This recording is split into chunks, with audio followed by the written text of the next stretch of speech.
Ach bože, ďakujem, žiadni ľudia.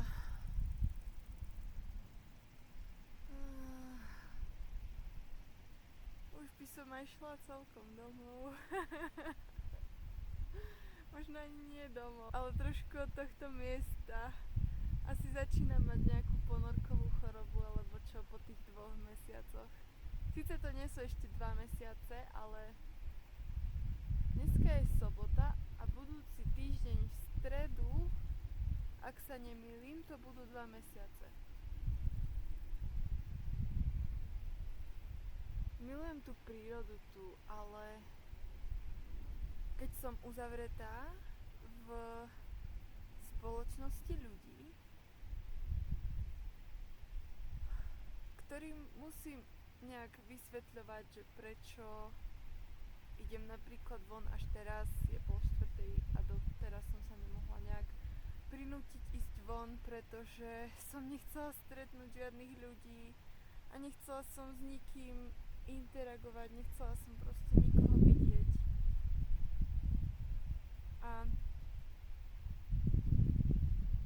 toto ma štve.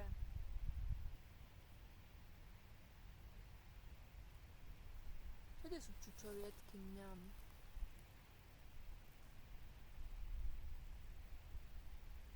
Prečo chcem už ísť späť? OK, keď tu sedím, tak fakt nechcem ísť domov. Keď tu sedím, chcem si tu postaviť nejaký tiny house a zostať tu žiť na veky.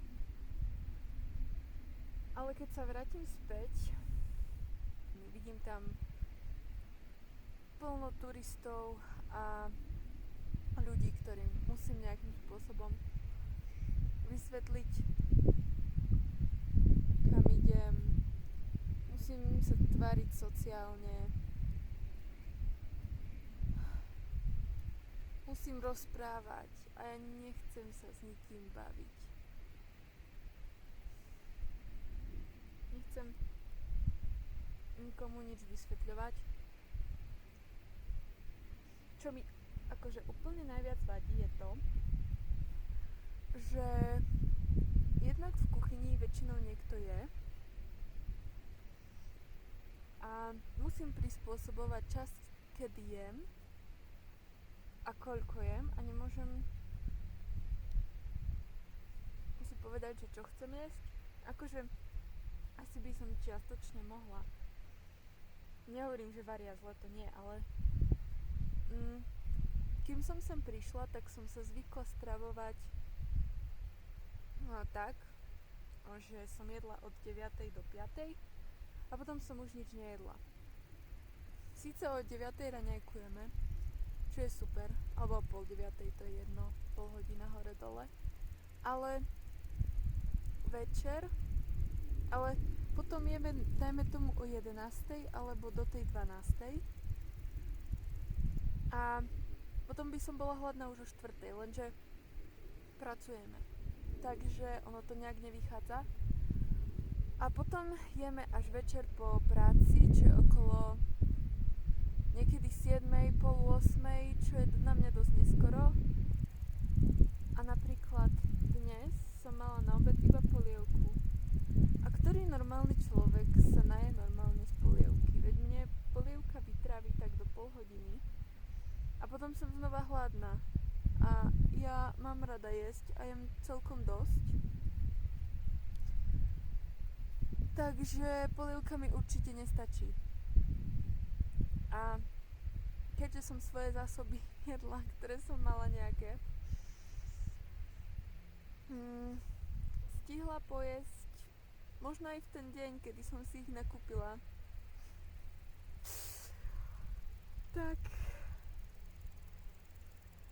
Takže svoje tu nemám nič. A keďže som nešla do Schladmingu si nič kúpiť, tak som musela obetovať čokoládu, ktorá mala byť venovaná vodičovi autobusu. Takže to nejak nevyšlo. A oni sa ma aj pýtali, že či mám dosť. Ale v tej chvíli som reálne mala dosť po tej polievke, lebo ona bola veľká, nehovorím. Ale tak ono to pre mňa, cezo mňa prejde rýchlo a potom nič nedostane v mojom žalúdku ani v mojich črevách a no čo už. A nechcem tam chodiť, že proste dajte mi jesť. Niekedy som taká, že si zoberiem jesť, ale nechcem to zase robiť v kúse, lebo si mám pocit, že niekoho vyžieram. A to je najhoršie, že mám hrozne zlý pocit, keď niečo nie je moje a mám si to nejak vypýtať, alebo neviem, cítim sa ako nejaký žobrák, alebo čo. V tomto ma to hrozne obmedzuje a je to pre mňa veľmi nepríjemný pocit. Asi by som to tak nemala brať, ale je to proste tak. Zatiaľ hľadujem a čakám do večera a pôjdem sa tam navečerať. Ale je to tak obmedzujúce a nepríjemné, neviem si na to zvyknúť. Asi sedím vo vyschnutom kravskom lajne, no čo už. A niekedy už len prinútiť sa ísť dole do kuchyne na raňajky a spraviť si ich tam pri nich a raňajkovať v tom zhone, pretože oni v podstate, keď ja mám voľno, oni v kúse pracujú a mne je tak nepríjemné vidieť ich v strese pracovať a jesť tam pri nich. Ja nechápem, ako to robia napríklad vodiči autobusu, že si tam pokojne sa tam najedia a ostatní ľudia okolo nich behajú v strese. Asi preto, že tam pracujem, tak chcem nejakým spôsobom pomôcť, ale viem, že mám to voľno a že nemusím pomáhať, ale musím tam raňajkovať pri nich v strese a toto ma hrozne ovplyvňuje nejakým spôsobom a štve ma to. A už chcem mať súkromie, chcem mať vlastnú kuchyňu, môcť si, nie že vlastnú, ale chcem mať kuchyňu, v ktorej mi nebude trápne vziať takmer čokoľvek a v ktorej sa budem cítiť pohodlne a v ktorej nebude žiadny stres. Takže sa teším do Brna alebo domov. Teším sa na domáce jedlo. Toto mi extrémne chýba, na dobrú polievku, ktorá je plná zeleniny. Sice aj tu robia fajné polievky, ale domáce veci na nejaké halušky od mamky alebo činu od ocka a to mi akože dosť chýba. To mi veľmi chýba. Zavrieť sa do svojej izby a nemusieť mať s nikým nič. Jeden taký deň, že nebudem musieť nikoho pozdraviť, na nikoho sa pozrieť, nikoho sa usmiať, len proste existovať v mojej posteli. Od hladu ja podľa mňa vyžeriem všetky čučoriedky, ktoré sú v okolí. Tu nebudú mať medvede alebo čo tu je v okolí, čo jesť, pretože ja to všetko pojem, ale sú cool. Ups, spadla mi jedlanie. A zase nechcem, aby to nejak vyznelo, že u tej rodiny, u ktorej pracujem, že mi nechcú dať jesť alebo čo. To je skôr môj nepríjemný pocit, jednak si vziať niečo, čo nie je moje, bez toho, aby som sa opýtala. Nechcem sa pýtať často, lebo mi to príde trápne. A možno keby som to prekonala nejak, tak by som sa necítila tak nepríjemne, ale predsa mám v sebe niečo také vnútorne zabudované, že nechcem brať niečo, čo nie je moje len tak.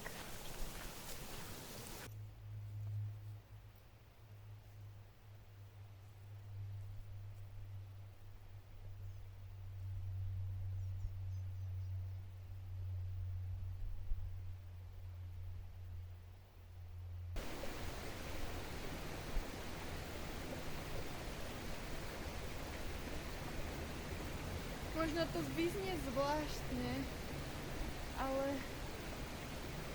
táto príroda ma robí tak šťastnou.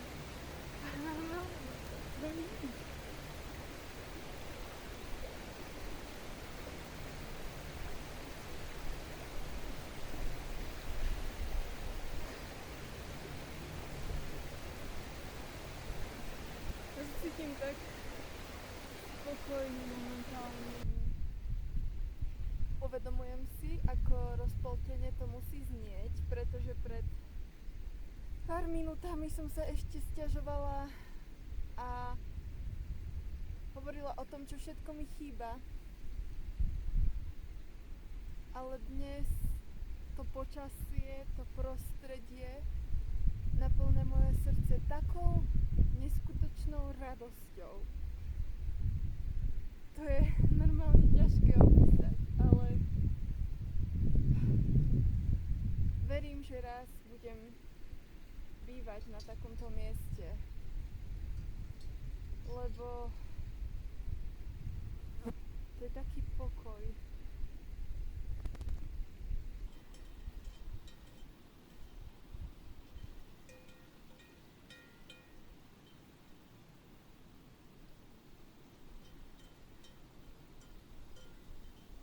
Toto je fakt strašidelné. Zhrkli sa okolo mňa tieto kravy a najprv som bola, akože bála som sa, že ma napadnú, ale oni len proste prišli ku mne. Ovoňali ma a snažila som sa veľmi nepanikáriť, ale to je príliš tesného kontaktu na mňa. Ale nie sú nejaké útočné. Možno som im len sympatická, budem v to dúfať.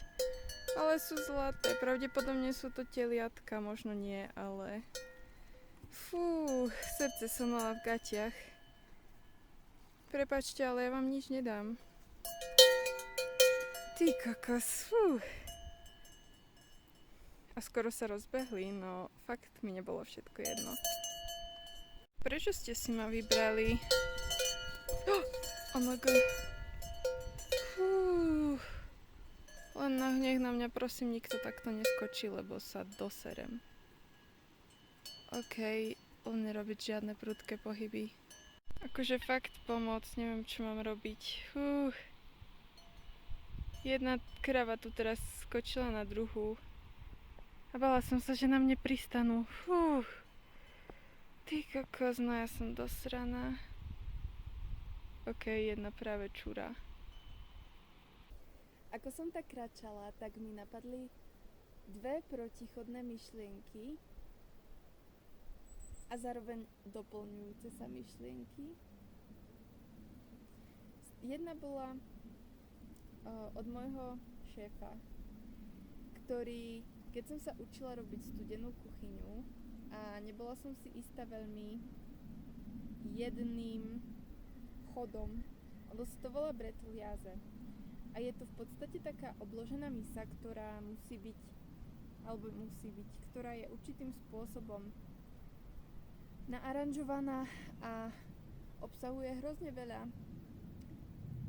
takých surovín, ktoré úplne nejem, takže to bol trošku pre mňa skok do neznáma.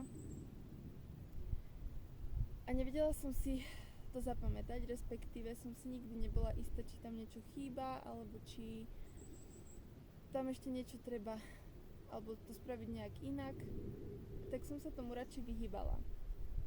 A on mi povedal, že si mám veriť a že inak ako skúšaním sa to nenaučím. A ďalšia myšlienka bola z článku dobrodruhyne. A ona sa riadi motom: aj keď si neveríš, tak to správ. Ktoré je na mňa, podľa mňa, veľmi aplikovateľné, pretože ja si tak 90% času neverím. Ale tým, že toto moto vraví, aj keď si neverím, tak to mám spraviť, tak v podstate ma donúti robiť veci, na ktoré si myslím, že nemám. A buď sa mi to podarí, alebo nepodarí. A keď sa mi to nepodarí, tak mi môže pomôcť to prvé moto, že inak ako skúšaním sa to nenaučím. Možno keď raz budem pozerať toto video, aby som si spomenula na to, že sa proste nemám bať a ísť do toho. A že raz sa to možno podarí. Ak nie, tak aspoň som sa snažila. A nezostala som na tom mieste, kde som bola.